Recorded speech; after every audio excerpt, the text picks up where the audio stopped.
SLT Mobitel Fiber, the fiber of the nation. SLT Mobitel Fiber, the fiber of the nation. Comfort Moodiයෙන් භාගයයි කලක් පවතින අලුත් පෙනුමයි.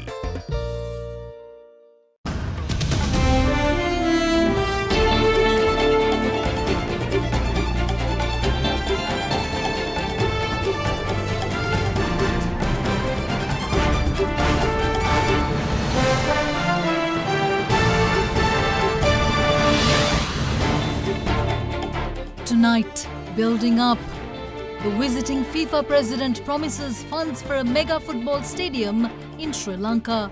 We are looking at proper football stadium for Sri Lanka because a stadium today is not just a place where you play football.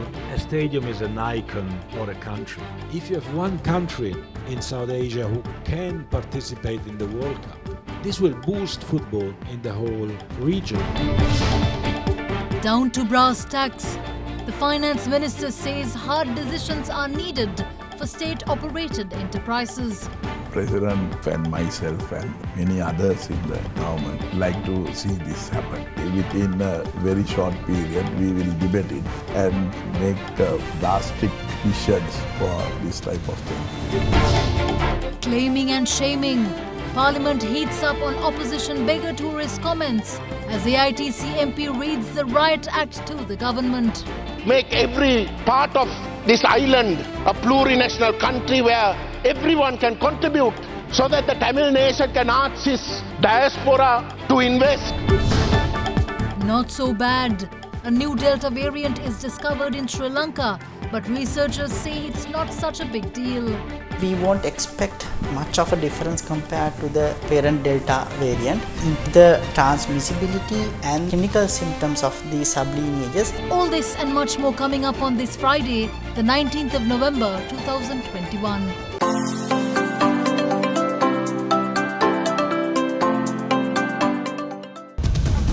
From AdaDerana, this is AdaDerana First at 9. Live from Studio 24 in Colombo.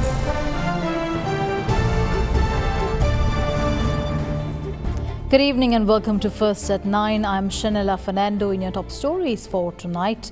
FIFA President Gianni Infantino assured support to rebuild football in Sri Lanka, which includes investment for a world-class football stadium in the country that would be quite the game changer for the country. He added that the game will be introduced at school levels across the country, providing the future of this country a platform and an opportunity to shine. FIFA President Gianni Infantino arrived in Sri Lanka this morning on a two-day official visit. Addressing the media today, Infantino announced FIFA's plans to reset football in Sri Lanka, which includes a world-class stadium. FIFA is here together with you to rebuild or to reset Sri Lankan football. But we need you to work together with us. We have been speaking with the president. We have been discussing about introducing a project that FIFA has launched very recently, which is called Football for Schools, to give the opportunity to all children in the country to experience football, not just to play football, but to be educated. We are ready to do that. We have been speaking as well about grassroots football, club football, more generally, about the structures, and of course about the infrastructure. And we are looking at proper, real football stadium for Sri Lanka, because a stadium today is not just a place where you play football. A stadium is an icon for a country. And we have the commitment of the government to help us finding the right place for a stadium to be either refurbished or built from scratch. We are here to invest. We are here to help. When I say that I want to make football truly global, that is exactly what I mean. Responding to questions at the event, Infantino assured FIFA's support to give Sri Lanka a chance to shine in the global football arena. I've always been surprised why, since the Brits were here, you kept cricket but not football. Would have been better the other way around, but it's okay, we'll turn it anyway. Whether Sri Lanka will participate in the World Cup or not is not even the question at this time, provided we can schedule the international match calendar and to give Sri Lanka and this part of the world the possibility to compete. He is also gracing the grand finale of the Prime Minister Mahinda Rajapaksa Trophy 2021, currently underway at the Racecourse Ground, Colombo, with Sri Lanka playing the Seychelles. Big 3. Finance Minister Basil Rajapaksa revealed that drastic action to turn around state-operated enterprises will be coming soon and added that he welcomes private and corporate sector partnerships in this regard. The Finance Minister also refuted claims of Sri Lanka's low investment attractiveness and revealed that just the renewable energy sector alone has received hundreds of expressions of interest already. Addressing the issue of revamping state-owned enterprises during a discussion on a current affairs program at Hyde Park yesterday, Finance Minister Basil Rajapaksa stated that the government has recognized the need to bring in more private sector involvement to improve productivity and reduce the burden on the state. He revealed that the government is prepared to take up the issue in the cabinet and take drastic action in this regard. Let me move on to talk a little about private-public partnerships, Minister. You did mention that the government encourages this, but during this budget and also in the past few months, we haven't seen much of an approach from the government side towards encouraging such partnerships. President himself and myself and many others in the government like to see this happen.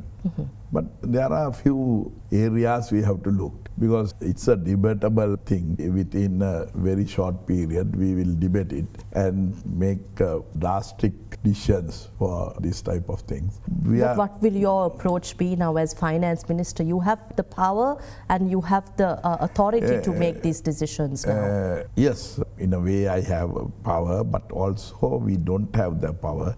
People have given executive powers to the Excellency the President, and the other power is given to the not to one individual but for the whole cabinet and the group of the government. So we will discuss and take a decision. But is this something that you're favorably looking at, Minister? There is a huge sector open for the private sector. Now, for example, earlier the liquor was made by government organization. Now it is not belong. Not a single government organization is producing liquor. So there is a huge sector open for the private sector. So I invite them, because we have to have government sector, private sector, and also I think the cooperative sector. That also have to be encouraged. So I firmly believe the government and the private sector and the corporate sector have to go together. No sector must hold a monopoly. Even inside the private sector, you can't have a monopoly. Monopoly is the dangerous thing. Further, on the issue of Sri Lanka's investment climate and how much confidence there is among investors, the Finance Minister said that interest is high at the moment and that the government needs to ensure an environment of profitability in order to boost state coffers. Investor is a businessman, not a charity. Investor always he have to answer his shareholders. So he invest here and he want to earn some more money. But if you want foreign investment or any investment, anybody will not invest if you don't make profit. And if they don't make profit, I can't tax them and get money. Then I have to tax the people. So what are we telling? So we can't have all. I understand also, Minister, when we talk about investor confidence, there is a question whether there is investor confidence in investing in Sri Lanka. Now I went to Bandaragama and opened foreign investment, 100% foreign investment by a international company who make medical devices, very high-tech equipment. This is the first medical devising manufacturing factory. So they have fully confidence, and at the moment they are recruit 150 youth, and he promised that he will go up to 1,200. Then in 25th of this month, the world-known Indian IT giant is coming here. And they immediately recruit 2,000 youth. So these are the investment. And you know, we recently called for expression of interest for renewable energy by the electricity board. And I was told by the Honorable Minister yesterday, about 200 applications have come, and all investors from all over the world. They want to invest in Mana, they want to invest in Punarin, they want to invest in Siembalandua, in wind power, solar power, then they want to invest in floating solar in all our water tanks and Victoria or Mahaweli area. Sri Lankan health experts announced today that another sublineage of the Delta variant termed as AY104 has been identified predominantly in the north and north-central provinces of the country. However, they say that transmissibility and clinical symptoms of the sublineage would not vary much from the parent Delta lineage. Sri Lankan health experts revealed a new sublineage of the Delta variant present within Sri Lanka today. Immunologist at the University of Sri Jayawardhanapura, Dr. Chandima Jeevandara, made this announcement today, revealing it as the sublineage AY104 belonging to the Delta variant lineage. Prior to this, another sublineage of the Delta variant identified as AY28, believed to have originated in Sri Lanka, was identified in early May this year. This AY104 is again a sublineage of the parent Delta lineage, and the AY104 sublineage, the infections were predominantly seen in the north and north central provinces as well as in some parts of the southern province. Compared to that, AY28, which we have described previously, is predominantly seen in the western province. So it's about 50 to 60% of the infections were responsible with AY28 sublineage in the western province. Similar to that, AY104 was predominantly seen in the other provinces like northern province, north central province, as well as in some parts of southern province. However, could this new sublineage of the Delta virus be the reason for increased transmission of COVID cases in the country? If we talk about the transmissibility and the clinical symptoms of these sublineages, we won't expect much of a difference compared to the parent Delta variant, because there are few mutations different compared to the parent virus. So in theory, we will not expect any major changes to the transmissibility as well as to the clinical symptoms. However, unfortunately, we don't have the laboratory facility to further test on the behavior of this virus. So we have sent some of the AY28 sublineage virus to Hong Kong, to one of our collaborating laboratories, which they will investigate the virus further, and we will get an updated report soon from them. In the meantime, many countries such as the UK, Austria, Russia, Germany are seeing a resurgence in COVID cases despite prior controls over the disease in the past months. With this being the case, the authorities in these countries are considering new restrictions or lockdowns of various magnitudes to bring down case numbers. Similarly, the Ministry of Health pointed to this trend in rising infections and urged the people not to underestimate Sri Lanka's situation just because case numbers are below 1,000. Many countries which have been considered as those who have controlled the disease effectively are now considering to impose travel restrictions and impose lockdowns in different parts due to the increasing number of cases reporting from those countries. And that clearly indicates that this disease is of this nature, where the successful control does not mean that success can be maintained indefinitely. That is why we also had undergone a difficult time, but at this moment we have come to a situation where relatively low number of cases reported from the country, but this can change at any moment if we are not behaving in a responsible manner. So that is why relaxation of travel restrictions does not mean that the country is perfectly safe. Meanwhile, a media briefing was organized today at the Health Promotion Bureau, focusing discussions on the World Antimicrobial Awareness Week that began yesterday, and that stretches all the way until the 24th of this month. Deputy Country Representative of the World Health Organization, Dr. Olivia Niveras, said that if measures are not taken quickly to address microbial resistance to medication, over $1 trillion would have to be incurred world over by health. Over $1 trillion would have to be incurred world over for health by 2050. This is a threat for us to go back at a time when antimicrobials no longer work for common illnesses. So this is very important. In fact, with the emergence and spread of drug-resistant pathogens, the situation has now become alarming. In the study that was conducted by World Bank, there is currently about 700,000 people dying each year due to drug-resistant diseases. It could cause about 10 million deaths each year by 2050. If we don't address AMR, timely and efficiently, the rise of antimicrobial resistance will cause about 1.2 trillion USD of additional health expenditure per year by 2050. More news on the other side of this break. Stay tuned.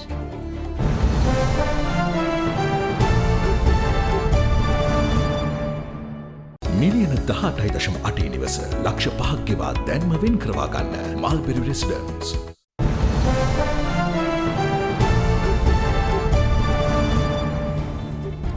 Welcome back. In Parliament today, a comment from Samagi Jana Balawege parliamentarian Field Marshal Sarath Fonseca labelling tourists arriving in Sri Lanka as beggars caused a bit of an uproar today. Responding, SLPP MP Suresh Raghavan pointed out that the fact that many international airlines are starting flights to the island, some after 35 years, was proof enough that the parliamentarian's statement was ill-informed.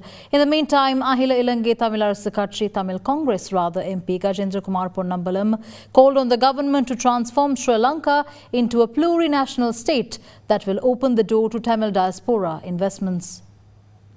මේ රටේ ඇඟලුම් කර්මාන්තයට ඕන fabric මේ නිෂ්පාදනය කරන්න ක්‍රියාත්මක වෙනවා. දැන් තමුන්නාන්සලා ඔක්කොම අද හෙට ඉඳලා මේ රටේ කපුව වන්න පටන් ගන්නවා. මොකද මේ ෆැබ්‍රික් ඔක්කොම දැන් ලංකාවේ නිෂ්පාදනය කරන්න පටන් යනවා.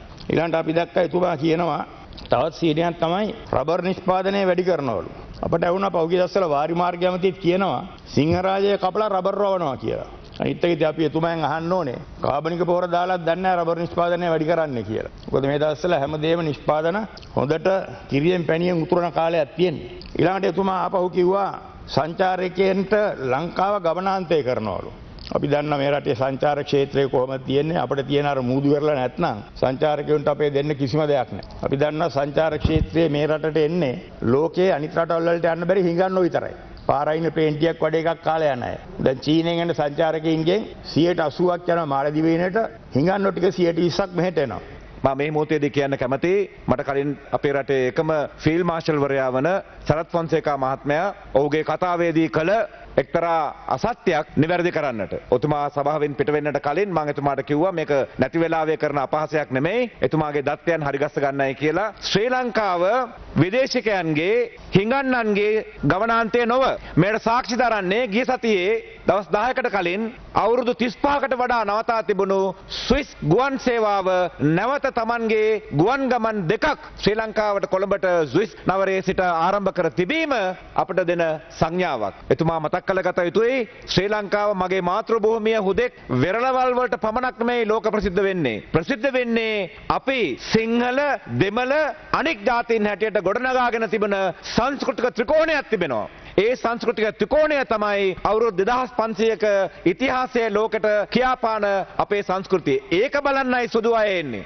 Meanwhile, Ahila Ilankai Tamil Congress parliamentarian Gajendra Kumar Ponnambalam today had a serious message for all Sri Lankan governments past and present, where he accused them of running Sri Lanka to the bottom of the barrel. The parliamentarian called on the government to make Sri Lanka a plurinational country that will open the door to Tamil diaspora investments. This country began to fall not because of COVID. It began to fall that 10 years after independence because you, whichever government that came into power, chose to look upon another population that inhabits this country as an enemy, and because you chose to deliberately pursue policies first and foremost to destroy that perceived enemy so that they can claim no part of this island, so that they cannot say that the northeast is their homeland, so that it can only be the Sinhalese who can call this entire island their homeland. That was the policy that was pursued that resulted in creating enemies within the state and eventually the state itself having to spend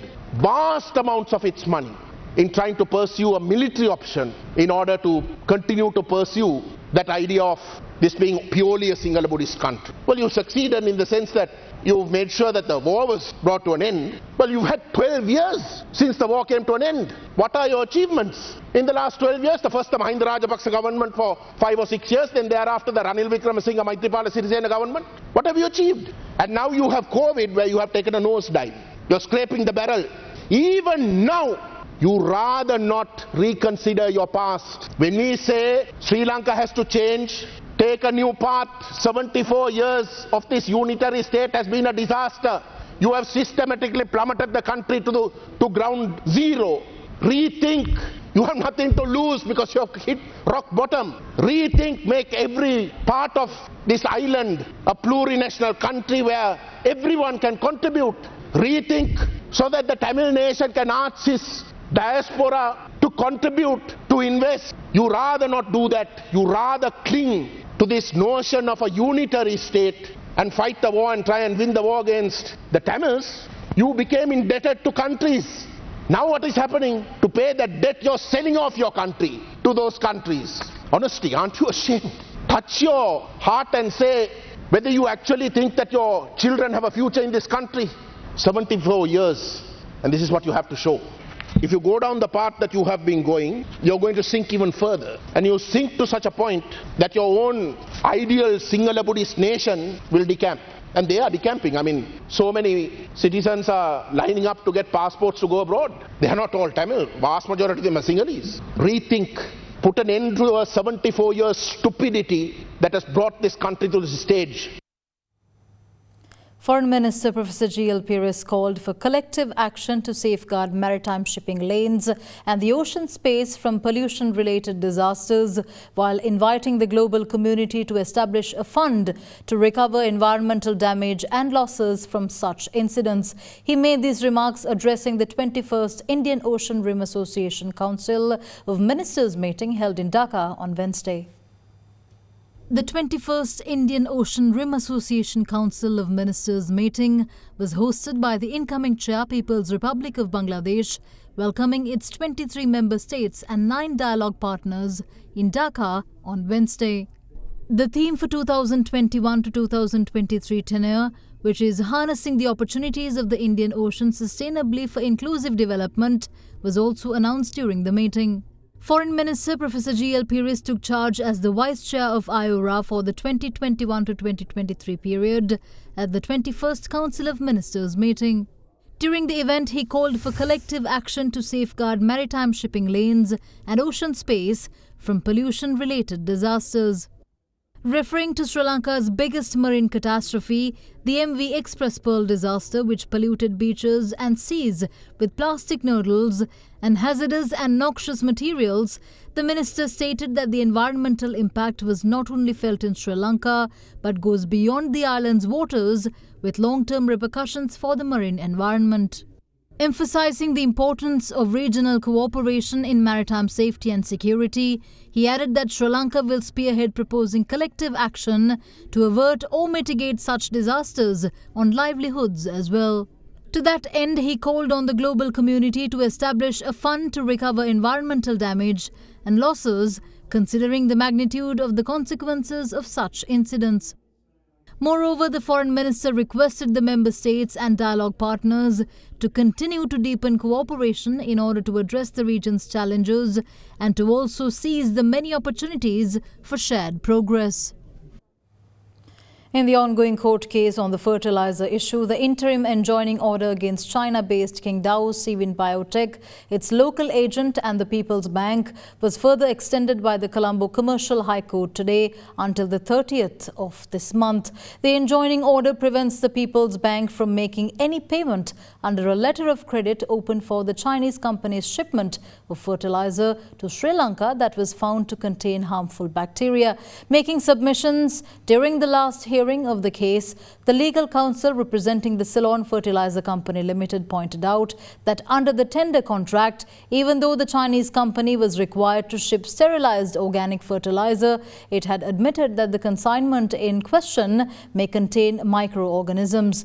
Procured through a tender process initiated by the Ministry of Agriculture, the consignment is a partial shipment worth more than ₹1 billion.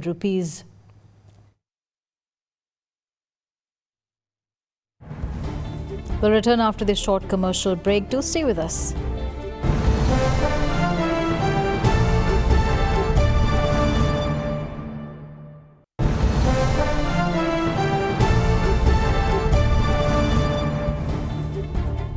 Welcome back in more news.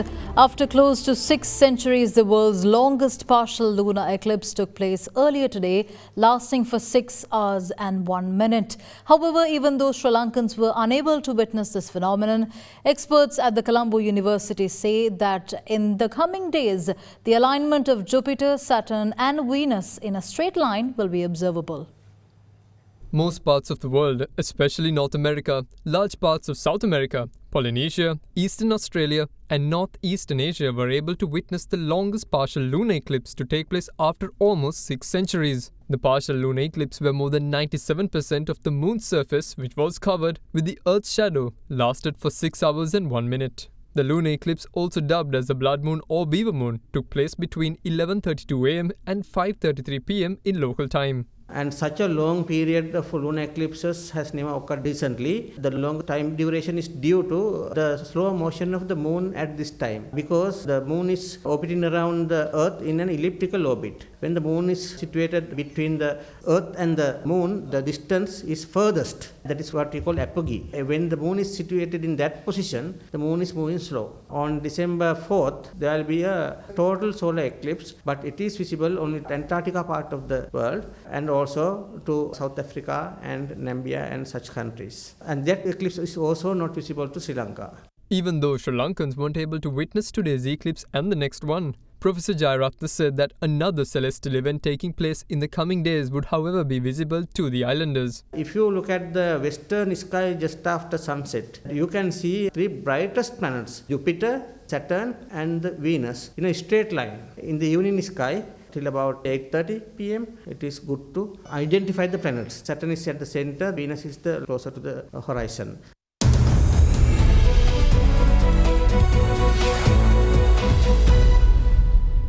The Colombo All Share Price Index plunged by 366.17 points to close at 10,658.72 today, while the S&P SL 20 Index of more liquid shares gained 38.37 points to close at 3,691.03. In addition, overall market turnover was reported at 9.3 billion rupees, well above this year's average daily turnover of 4 billion rupees.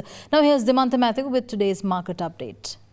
Today we saw a massive dip in the stock market with the ASPI dropping by 366 points. So the index closed today at 10,658 point down, which is a decline of 3.32%. So one of the highest drops that we've seen in the recent past. It is basically due to somewhat of a correction and profit taking together, coming in with the significant rise in the index on a continuous basis.